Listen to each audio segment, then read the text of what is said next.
Have you experienced a perspective change? Here is the witness of my journey with Christ, where He led me to see and hear things differently. This, I believe, is an evidence of a born-again follower of Christ, as we become partakers of the divine nature, witnessed also by Peter. Prior to this journey, I was your everyday, happy, devoted Christian, believing He's able and that I can do all things through Christ in my own will and plans. Well trained and learned in the educational and financial systems of this world, I had a dream and, with the help of God, achieved my dreams. I believed in myself and loved myself. And I thought God had helped me achieve my dreams because I was a good person and a hard-working person. Apparently, God disagreed with me. My wake-up call came when I was struck with depression and anxiety while pregnant with my second daughter. This followed by losing my best friend to small cell lung cancer, while we earnestly prayed for healing and thought we saw a glimpse of His work. Looking back, I know now that I had to experience what I painfully experienced, to ask the right questions, and to seek Him and the truth. My pride and stubbornness wouldn't allow me to see otherwise. My antenna was tuned to God because I had a fervent desire to know the truth and to understand. I asked Jesus, show me why we're not able to bring about healing like the time you walked the earth and the times of your apostles. Was it my faith? Was it because it's not your will to heal? Whatever it is, please give me the understanding and wisdom. You promised that whoever believes in you will do the works you have been doing, and we will do even greater things than those. I choose to believe that your promise and words will stand, and that for reasons I do not understand, I am unable to witness your power. Please teach me and show me and open my eyes. And Jesus said to me, read the Gospel book of John. And after I read, I asked him, what does it mean to be praying in the Spirit? What does it mean to worship in the Spirit? What does it mean to be in you and you in me? What does it mean to abide in you? What does it mean to be born again, a new heart? How do I know I've been baptized by the Holy Spirit? And he answered me, read the entire Bible and get to know me. And after I read the Bible, I went to him and I said, I've read the Bible and I'm ready to serve you. Where would you like me to serve? I have money, I'm smart, and I'm ready. And he said to me, read the Bible and get to know me. He continued, everything you own, I gave them to you. Everything you are, I made you. I don't need your money because I am the source of your money. Spend time with me and get to know me. Truly know me. So began my sweet journey with Christ. I spent 3 years soaking myself in His words, and He interpreted His own words for me and connected His words from book to book and prophets to prophets. The only thing I had was a great thirst and hunger for His words and for understanding of such. With the foundation of His words firmly planted in me, He began to expand my understanding, to reconcile observable information with the Bible as the foundation. We went through climate and geochanges, quantum physics, state of consciousness, artificial intelligence, UFO, and dimensions. Through understanding of the limitation and relationship of lower dimensional objects, He gave me some understanding of how a higher dimensional beings view us. A 1D object is formed by stacking of a zero-dimensional object in the same direction, say X. This forms a line. A zero-dimensional object is a dot. And a 2D object is formed by stacking a one-dimensional object perpendicularly. In our case, stacking the lines perpendicularly to the direction of x, which is y, will form a rectangular plane. And the cross-section of a 1D object is 0D, which is a dot. And the cross-section of a 2D object is one-dimensional object, which is a line. Now onto 3D objects. A cone, for example. Depending on where you place the plane to cut the cone, the cross-section of the cone can be an ellipse, a circle, a parabola, or a hyperbola. The cross-section of a 3D object is 2D. So from a beam with only 2D perspective, depending on his or her angle of view or plane, he or she may see different objects, and they are all correct cross-sections of the same cone. Ah! You mean I can only see one cross-section of the fourth dimension and less than a cross-section of the fifth and higher dimensions? One object can be seen differently by different people? At different planes means different perspective. Many planes means many perspectives. And all perspectives bear partial truth, that only the highest dimension being can see the most truth. Continuing on to tesseract and the fourth dimension, it's probably safe to assume that the cross-section of a fourth dimensional object is 3-dimension. Albert Hwang's YouTube video with illustration from a virtual reality app helped me understand the relationship and limitations of 3D perspective to a 4D tesseract. I have obtained his approval to play partial of his video here. Link to the entire video will be provided at the information section. When it comes to cubes in two-dimensional spaces, we have a bunch of patterns that often look like this, right? So here is a very boring cube in two-dimensional space. If you were to rotate it 90 degrees, you get a cube that looks something more along the lines of this. If you were to do this, then you get something more along the lines of this. This is called isomorphic projection. Another common technique for drawing cubes in three-dimensional spaces is to just have two squares that sort of overlap each other and then connect the vertices with all these lines. And as you draw these lines, you'll notice that you're creating new faces instead of just the bottom and top square. You also have this square down here, this one on the side, this one on the side, and this one on top. The only reason I'm bringing up all these patterns is that they become sort of evident when you project a hypercube into three-dimensional space with an orthographic projection, which is what this Vive app does. So why don't we go ahead and just jump in and play with it. Great, so here we are inside the VR experience, and as you can see, we are projecting a four-dimensional hypercube into three-dimensional space. And as you can see, this is also a very, very boring projection. It looks just like a cube. This is very similar to when we took a cube, a three-dimensional cube, and projected it onto a two-dimensional surface and only drew a square, not super descriptive. But remember, to make it more descriptive, all we have to do is rotate it. And in this app, all you got to do to rotate is put your controller inside, pull the trigger, and move your hand around a bit. So here we have a projection of a four-dimensional cube onto a three-dimensional space, and as you can see, very similar to how we create 3D cubes on 2D surfaces by drawing two squares and drawing a bunch of connective lines, here we can draw two cubes and have a bunch of connective lines to fit those cubes together to create a projection of a hypercube. Now, in a two-dimensional projection of a 3D cube, when you draw connective lines, you're actually creating a bunch of other squares.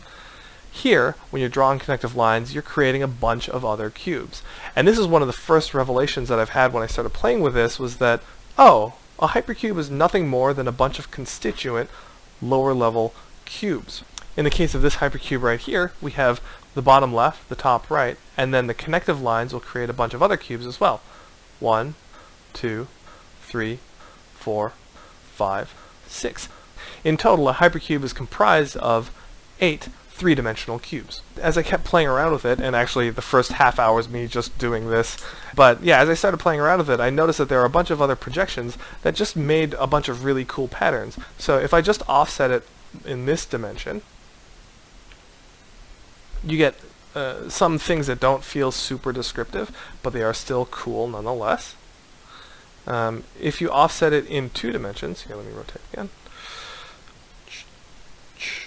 What you get is this really weird, interesting thing where you have, the surface that is closest to us is actually the projection of a 3-dimensional cube onto a 2-dimensional plane, right? You have this square up here, you have this square down here, and you have all the connective lines that put them together, and you get the sense of a cube that exists down here. And in fact, what I can do is I can rotate this hypercube to make this 2-dimensional-ish cube feel more like a 3-dimensional cube. See, here's the volume inside that cube. As I keep going, right, that cube now is really big. Another interesting set of projections you can play with is by offsetting a cubes like this.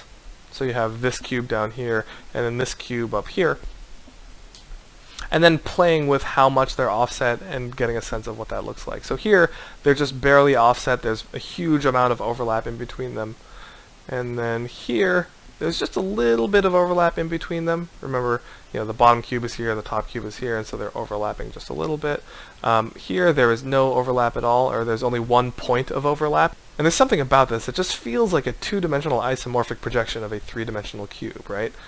And the last revelation that I had when I was playing with this application was I got a good sense of how cubes fit into the hypercube geometry. In fact, it's very similar to how squares fit into the 3-dimensional cube geometry. So why don't we examine this for a moment and forget about its hypercubeness. What we have is a cube, right? And a cube is created from a bunch of constituent squares, the top, left, right, front, back, and bottom. And each square, so if I just take the front square, is connected to all the other squares except the one that's on the opposite side of the shape. And the connection between one square and another square is always exactly one line. Now if you take this learning and you bring it into the hypercube space, well, you'll notice that each cube is connected to all other cubes except the one that is on the opposite side of the hypercube. So these two are not connected to each other. These two are not connected to each other, these two are not directly connected to each other, and these two are not directly connected to each other. And then any cubes that are connected to each other are connected through one lower dimensional object, which in this case happens to be a square. So this cube and this cube are connected through a square, this cube and this cube are connected through a square, and this cube, etc., etc.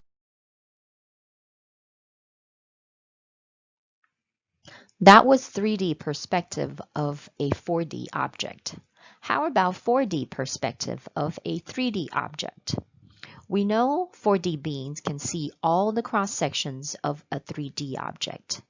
So I understand now we are transparent to the beings with 4D or a higher dimensional view. We will also seem flat to the 4D perspective.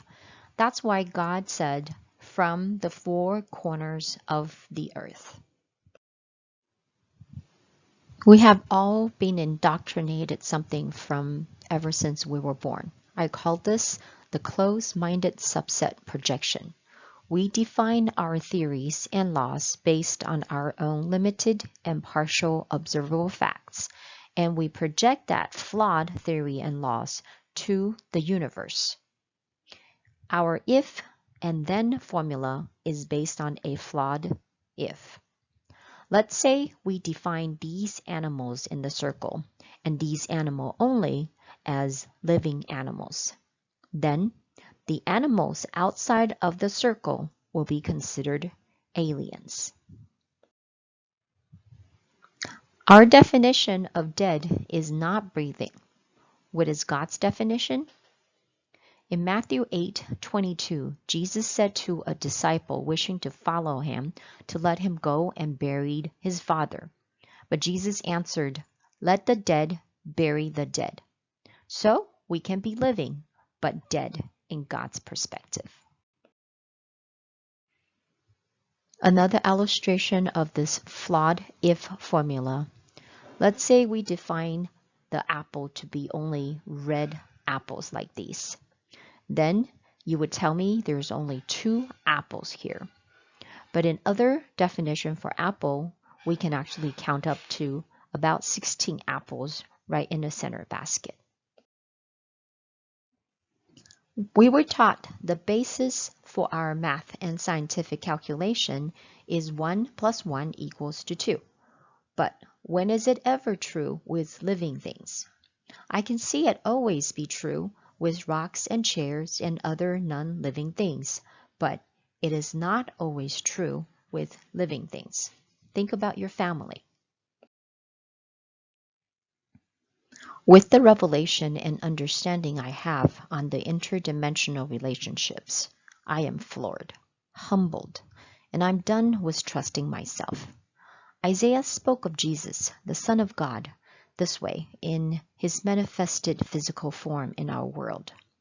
Isaiah 11:3 said, "His delight is in the fear of the Lord, and he shall not judge by the sight of his eyes, nor decide by the hearing of his ears." Learning about my limitations was easy and somewhat enjoyable. Now the hardest homework is to unlearn all that I was indoctrinated and trained to do my whole life. I realized I was boxed in, not just one box, but many boxes on top of boxes. Breaking out from one box just end up in the next box. Perspective change enabled me to see the boxes that I am in from outside the boxes. Perspective change enabled me to see the progressive and socially acceptable boxes gladly embraced by human race, by us. Perspective change enabled me to see the schemes of this world to enslave us. Perspective change enabled me to see the battles between God and Satan. Perspective change enabled me to see that God is using Satan in this world to bring about a people made up of the prodigal sons, who's experienced this world and willfully navigating away from it. Perspective change enabled me to see the churches today are repeating the same mistake the Pharisees and Sadducees made when Jesus walked the earth 2,000 years ago, paving the way for the great falling away. All the experiences, the revelation and understanding was meant to humble me to the point that I don't trust that I know what to pray for, that I don't trust that I know how to pray to not interfere with God. I don't trust that I know how to judge from what I see. I don't trust that I can teach, seeing only partial truth. When I willfully humble myself and stop relying and listening to my old self, I realize I don't know how to pray to God, and I don't know how to pray for other people. Since what I see and understand is only the partial truth, my only logical option is to pray for His will be done. This marked the beginning of my new birth when I came to the end of myself. God begins in my life. Now I understand why Jesus told us we must pray in the Spirit, why we must worship in the Spirit, and why we must remain in Him. Now I understand why Jesus told us not to teach, for there is only one teacher, and that is the Holy Spirit. Now I understand why Jesus told us not to judge from the appearance, that only the Holy Spirit in us can properly judge. And now I understand why God valued the returning of the prodigal son. So Peter's witness and understanding was true. Peter wrote in 2 Peter 1:3-4, "According as his divine power has given unto us all things that pertain unto life and godliness, through the knowledge of him that has called us to glory and virtue, whereby are given unto us exceeding great and precious promises, that by these ye might be partakers of the divine nature, having escaped the corruption that is in the world through lust. The paradox of rebirth through dying to myself and humbling myself through knowledge and understanding was bestowed upon me. The new perspective given me was part of this divine nature gifted to all who will deny themselves to follow him. Here is a recap of his work in my life. Through anxiety and depression and death of best friend to wake me up. Prompted me to seek truthfully and earnestly. Willing to let go of all traditions, customs, and the world indoctrinated values to seek the truth. Learning his words through the Holy Spirit and not allowed additional filters from other biblical teachers of this world. Following wherever he leads, especially when against my own will, and glimpse of his perspectives. Adapting to look at people and this world through new perspectives. Unlearning, listen to my emotions and desires. Unlearning my habits to lead, but learn to wait and follow. Unlearning being in control, but learn to let go and let him. Unlearning my independence and learn to depend on him. Unlearning trusting my own knowledge and judgment. Learning to wait and wait and wait for his will to be made clear. Learning to take a step while I wait, and this is active faith. Learning to see with new perspectives his work with better understanding. Learning to hear his wisdom with new understanding. Jesus is indeed the Lord of my Sabbath, as I learn to rest in him and just follow him. His yoke is easy and his burden light, as life is much easier and simpler when all I am being judged is whether or not I am a good follower.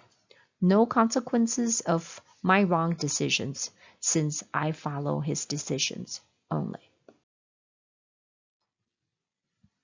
The three most challenging books in the Bible for me are Daniel, Isaiah, and Revelation. Reading the passages from them also piqued my interest to look up in the sky and track reports of all the strange global sightings and supernatural phenomena. They are supernatural to us, but through my gained knowledge and understanding of the rotations of the 4D and higher objects, they can and most likely will have a different projection on 3D, as well as manifested form will change with its rotations and projections. So, here are some interesting slides on sky phenomenon to share with you, and hopefully they will also pique your interest to search and start to connect and understand some of God's words written from his own perspective.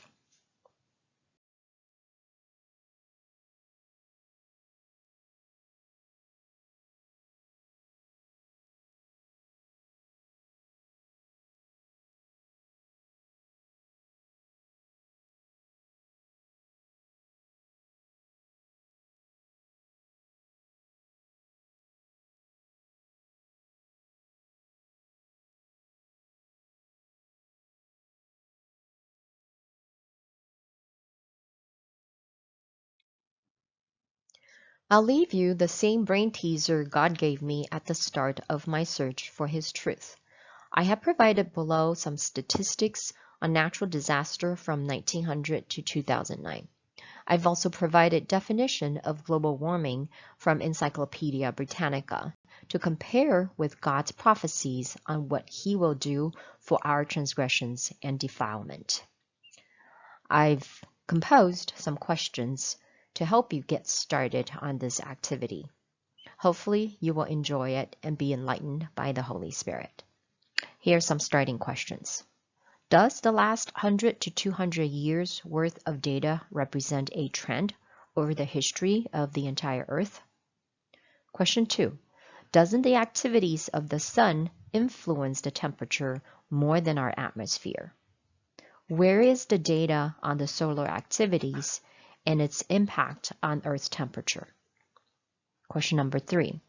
Carbon dioxide comprised about 0.04% of our atmospheric gas. Please Google it. Can 0.04% of carbon dioxide trap all the heat?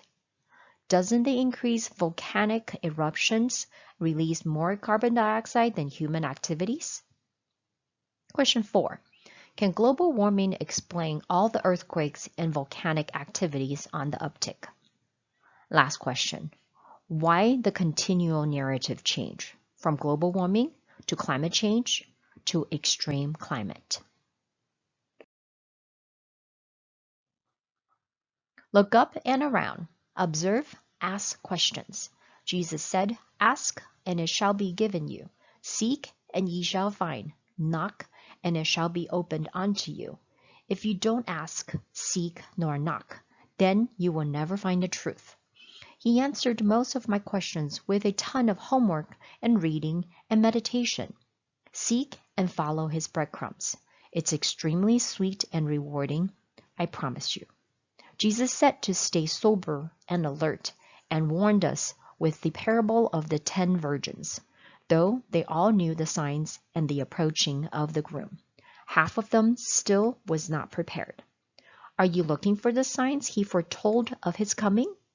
Are you too happy, content, and involved with your daily routines and commitments that you've forgotten the gospel? The gospel of the coming of the kingdom of heaven. The followers of Christ look forward to going home because we are a peculiar people and are outcasts of this world. May I suggest that some of us are not eagerly looking to go home because we've found comfort in this earthly home, or are content to seek comfort here on this earth which shall fade away.